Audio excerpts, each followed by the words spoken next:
प्यारे विद्यार्थियों, एक बार फिर से आपका स्वागत है आपके अपने चैनल जीके ट्रिक एक्सपर्ट पर।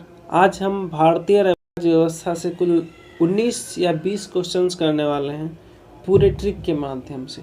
तो इस वीडियो को पूरी तरह से देखना है। जिसका उत्तर आप जानते होंगे उसे आप लाइव चैट में कमेंट करेंगे या फिर कमेंट सेक्शन में आप हमें ज़रूर बताएंगे कि आपके कितने क्वेश्चंस सही हो रहे थे। अगर आपको इस वीडियो से कुछ सीखने को मिलता है तो चैनल को सब्सक्राइब करेंगे, वीडियो को लाइक करेंगे और कम से कम एक दोस्तों को ज़रूर शेयर करेंगे। तो चलिए वीडियो को स्टार्ट करते हैं। सबसे पहला क्वेश्चन देखते हैं। सबसे पहला क्वेश्चन है आपका, रेगुलेटिंग एक्ट 1773 के द्वारा सर्वोच्च न्यायालय की स्थापना कहाँ की गई थी? तो इसका उत्तर होगा आपका कलकत्ता में 1774 में। अब आपसे पूछा जाए कलकत्ता में सर्वोच्च न्यायालय की स्थापना कब की गई, तो आप बताओगे 1774 में। कभी आप कंफ्यूज होगे, कभी आप गलतियां करोगे, तो अब हम उस गलतियों को दूर करने की कोशिश करेंगे। तो हम ट्रिक बता रहे हैं कि कैसे आप सही कर पाओगे आंसर। तो देखिए यहाँ पे कलकत्ता लिखा हुआ है। कलकत्ता में देखिएगा तो टोटल 4 अक्षर है, ठीक है। तो इसको हम 4 लिख दिए और 1774 में भी आप देखिए यहाँ 4 लिखा हुआ है, ठीक है। यहाँ से हम कनेक्ट कर रहे हैं कि कलकत्ता में सुप्रीम कोर्ट की स्थापना, सर्वोच्च न्यायालय की स्थापना कब की गई थी? तो 1774 में। याद हो जाएगा, ऑप्शंस में आपको सीधे सीधे दिखेंगे 4 और 4। क्या आपको याद रखना है? कलकत्ता 4 लेटर का और आंसर में 1774 का मतलब 4 और 4 याद रखना। क्लियर? चलिए अब हम दूसरे क्वेश्चन की ओर चलते हैं। दूसरा क्वेश्चन है आपका, भारतीयों को भारत के प्रशासन में भाग लेने का अधिकार किस अधिनियम के तहत दिया गया? इसका आंसर है आपका चार्टर एक्ट 1833। कैसे याद करेंगे? देखिए यहाँ लिखा हुआ है प्रशासन। प्रशासन में लास्ट में देखिए तो आपका लिखा होगा सन। सन का स्पेलिंग कैसे होता है? SON लिखते हैं या आप SUN लिखते हैं, ठीक है। 2 सन होता है, ठीक है। तो हमको किसी एक सन को लेना है। मान लेते हैं कि हम एक ही सन लेते हैं, SUN। सन का मतलब बेटा होता है, ठीक है। हम एक सन लेते हैं। ये देखिए कितने लेटर का है? 3 लेटर का। लेकिन हमें सन 2 तरह का होता है तो 3 2 बार ले लेंगे, ठीक है। 3 और 3। तो इससे आपका क्लियर हो जाएगा। देखिए यहाँ आपका आंसर में आ रहा है 3 और 3। क्लियर? कहाँ होगा आंसर? Charter act 1833। क्या आपको याद रखना है? आपको याद रखना है प्रशासन।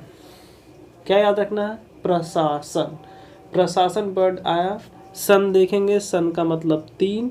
2 सन होता है, 2 तरह का सन होता है, एक सूर्य वाला और एक बेटा वाला। तो 3 2 बार मतलब 33। क्लियर? तीसरे क्वेश्चन की तरफ चलते हैं।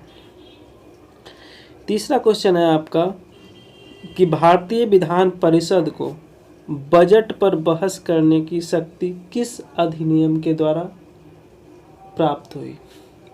इसका उत्तर होगा आपका भारतीय परिषद अधिनियम 1892, ठीक है। अब हम इसको कैसे याद करेंगे? आप तो याद किए होंगे बट हम बता रहे हैं कि कैसे हम याद करते हैं। तो देखिए यहाँ पे आपको एक वर्ड दिख रहा होगा, बजट। बजट है, बजट दिख रहा है आपको। बजट का देखिए लास्ट का वर्ड हम पकड़ रहे हैं ट लिखा हुआ है ये। इसको हम उलट देंगे तो क्या होगा? ये 2 की तरह दिख रहा है, 2 की तरह। तो यही हो गया 2 से हमारे यहाँ 92 का 2 हो जाएगा। क्लियर? बजट पकड़ेंगे 92 सही हो जाएगा। हमको कुछ नहीं, बस सिर्फ थोड़ा सा दिमाग लगाना है, थोड़ा सा दिमाग यूज करना है। एग्जाम में प्रश्न गलत नहीं होंगे। समझ में आ गई होगी मैंने क्या कहा, मैंने किस तरह से ट्रिक बताई, कितना इजी वे में हम क्वेश्चन को कर ले जाएंगे, वो भी एक्यूरेसी के साथ। तो इस वीडियो को पूरा देखते चलिए, बहुत सारी चीज़ क्लियर होगी। अगर आपको कुछ सीखने को मिल रहा है तो वीडियो को लाइक कर दीजिए फटाफट और दोस्तों को सब्सक्राइब करवाना ज़रूर। ओके, अगला क्वेश्चन है आपका केंद्रीय विधानमंडल सर्वप्रथम किस अधिनियम के द्वारा 2 सदनीय बनाया गया? यहाँ देखिए क्या लिख रहा है, 2 सदनीय, मतलब 2 सदन, एक लोकसभा और एक राज्यसभा। क्या हुआ? 2 सदन, 2 सदन की बात की, एक लोकसभा और एक राज्यसभा। तो हमें जो भी वर्ड आएगा 2 बार आएगा। क्लियर?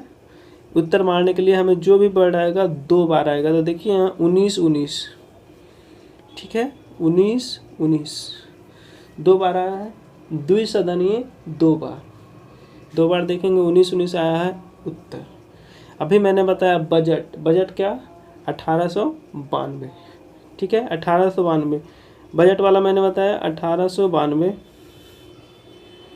इसके पहले मैंने बताया प्रशासन वाला, प्रशासन का बताया, प्रशासन का कितना बताया मैंने? प्रशासन का बताया मैंने 1833, प्रशासन का मैंने 1833 बताया। और एक कलकत्ता में सर्वोच्च न्यायालय कब? तो कलकत्ता मैंने बताया, कलकत्ता मैंने बताया 4 लेटर, तो 1774।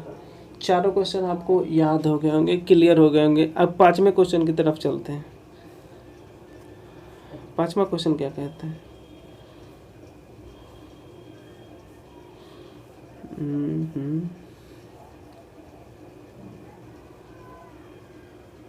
200। चलिए 5वां क्वेश्चन थोड़ा सा गड़बड़ हो गया है, हम 6ठे क्वेश्चन की तरफ चलते हैं। 6ठा क्वेश्चन आपका क्या है? 6ठा क्वेश्चन आपका, ब्रिटिश भारत के किस अधिनियम में संघीय शासन का प्रावधान था? तो इसका आंसर होगा भारत शासन अधिनियम 1935, ठीक है, 1935। यहाँ देखिए संघीय वर्ड लिखा हुआ है, तो जहाँ भी संघीय वर्ड आपको दिखेगा, संघीय वर्ड दिखेगा, आपको सीधे ऑप्शन जाना है 35। आगे 2-3 क्वेश्चन और दिखेंगे जिसमें संघीय वर्ड आपको दिखेगा, सीधे 35। संघ का मतलब 35, सीधे आप याद रखेंगे, क्लियर हो जाएगा। संघ का मतलब 35। इसके पहले का जो क्वेश्चन था उसमें भी यही था, इसके पहले के क्वेश्चन में भी वही था, संघीय वाला ही था।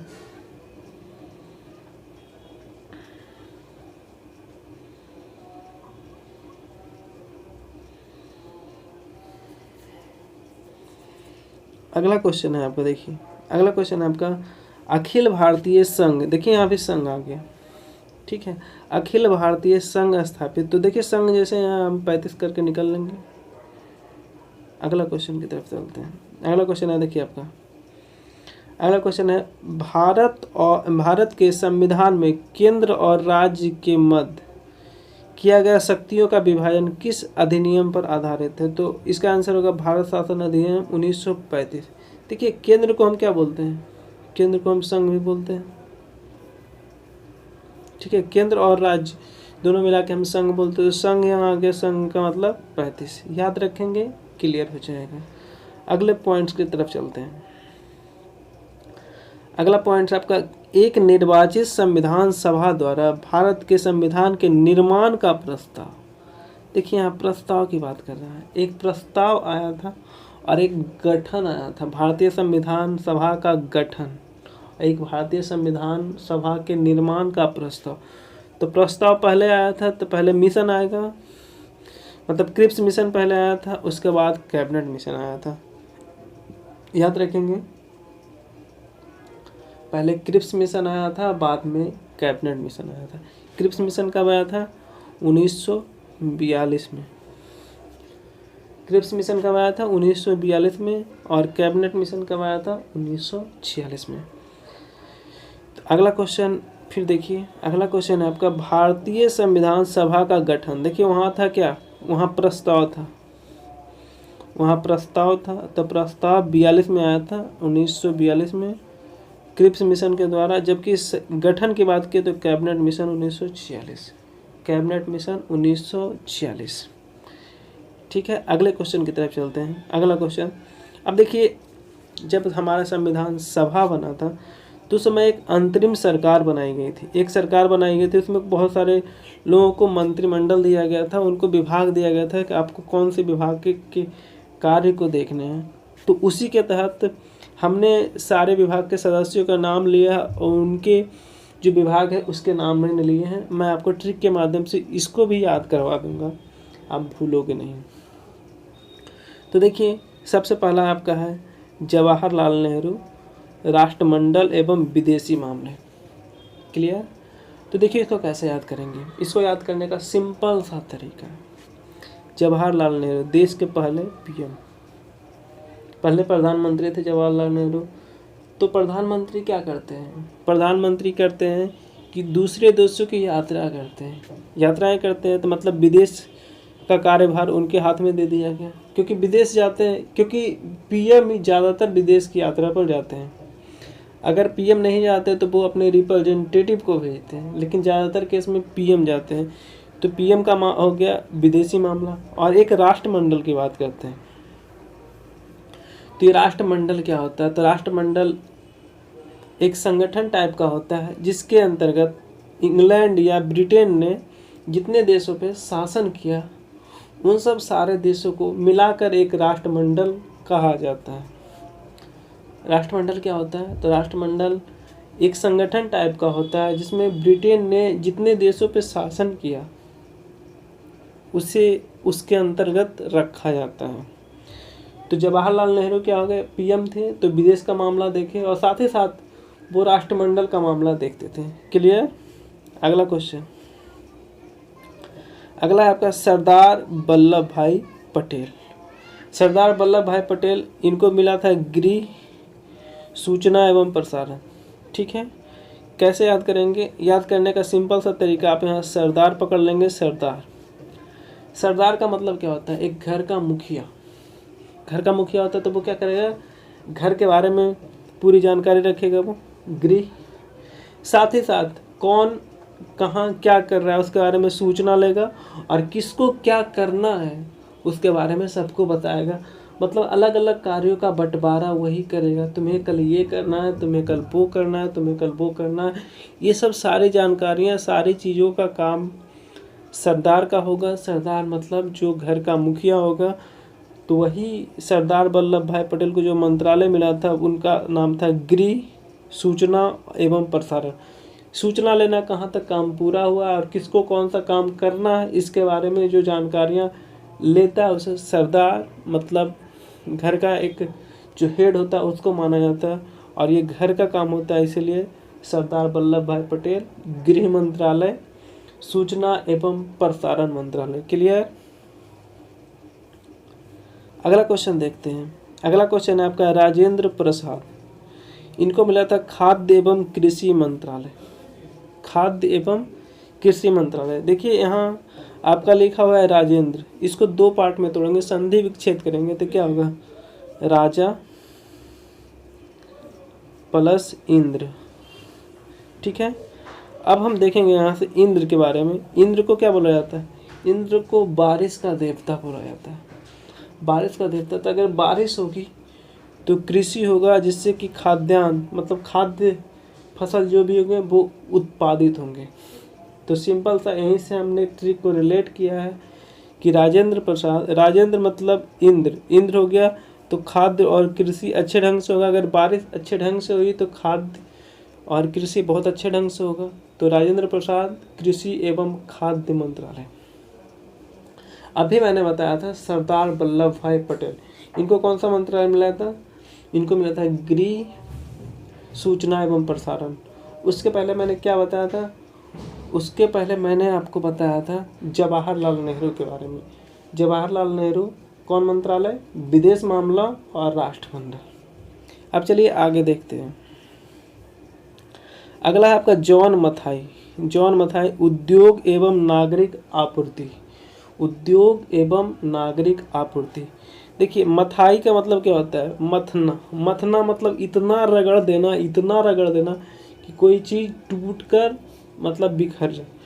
तो आप जानते हो कि जो भी इंसान फैक्ट्री में वर्क करता है, उद्योग में काम करता है, तो उद्योग के मालिक का बस एक ही काम होता है कि मजदूर की जितना ज़्यादा से ज़्यादा हो सके उसे हम काम करवा और जितना कम से कम हो पेमेंट दें। मतलब उसकी मथाई हो। मथाई मतलब इतना पिसाना, इतना उसका बॉडी का यूज करना तो इसी से रिलेटेड हुआ कि जॉन मथाई उद्योग एवं नागरिक आपूर्ति, क्योंकि ये एक नागरिक का काम होता है, एक नागरिक करता है, इसलिए उद्योग एवं नागरिक आपूर्ति। अगला क्वेश्चन है आपका जगजीवन राम। जगजीवन राम को मिला था श्रम मंत्रालय, कैसे याद करेंगे? तो यहाँ देखिए जीवन लिखा हुआ है, जीवन जीवन लिखा हुआ है। जीवन, अगर आपको अच्छा ज़िंदगी जीना है, अगर आपको अच्छा ज़िंदगी जीना है तो आपको मेहनत करने की ज़रूरत है। जैसे कि अगर आपको नौकरी लेना है, जीवन में अगर सफलता चाहिए तो आपको मेहनत करना होगा, श्रम करना होगा।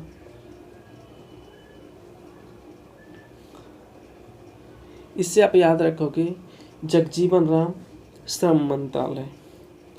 अगला है आपका सरदार बलदेव सिंह, इसका डिपार्टमेंट मिला था इनको रक्षा मंत्रालय। देखिए जो बल के देवता होंगे, तो जो बलशाली होंगे, जो बल के देवता होंगे वो क्या करेंगे? हमारे रक्षा करेंगे। जो बल के देवता होंगे वो हमारे रक्षा करेंगे। ठीक है, तो सरदार बलदेव सिंह। एक मैंने बताया सरदार वल्लभ भाई पटेल, तो सरदार वल्लभ भाई पटेल के बारे में मैंने बताया था, उस सरदार से मैंने कनेक्ट किया था, बट यहाँ बलदेव से मैं कनेक्ट कर रहा हूँ। याद रखेंगे, थोड़ा सा कंफ्यूजिंग होगा बट इजी हो रहा है, आपको याद करने का तरीका मैं बता रहा हूँ।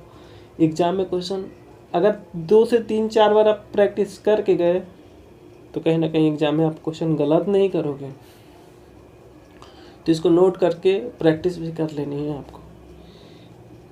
चलिए अगले क्वेश्चन की तरफ चलते हैं। अगला है आपका लियाकत अली खान, जो कि जिनको मिला था वित्त मंत्रालय। लियाकत अली खान को क्या मिला था? वित्त मंत्रालय। यहाँ देखिए,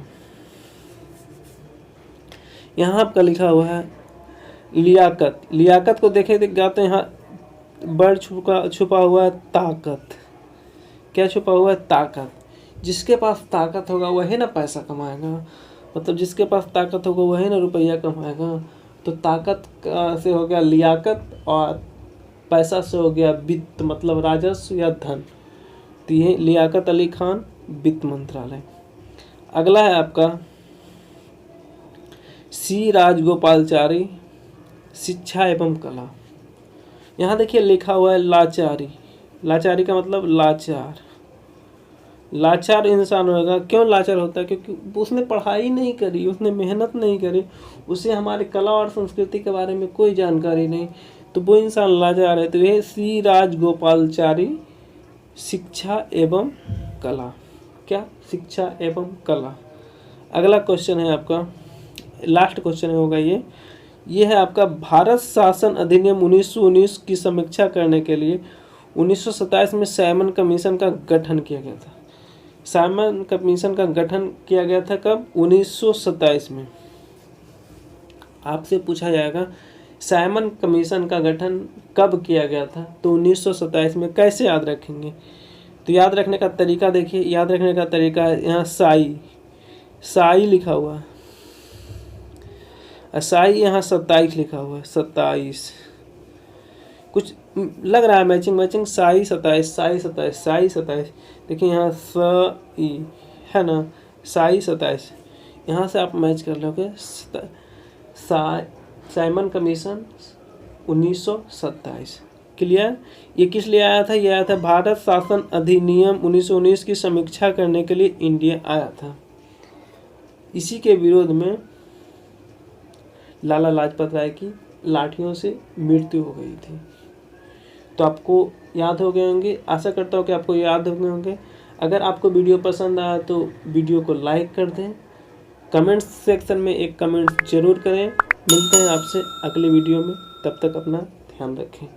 थैंक यू सो मच दोस्तों।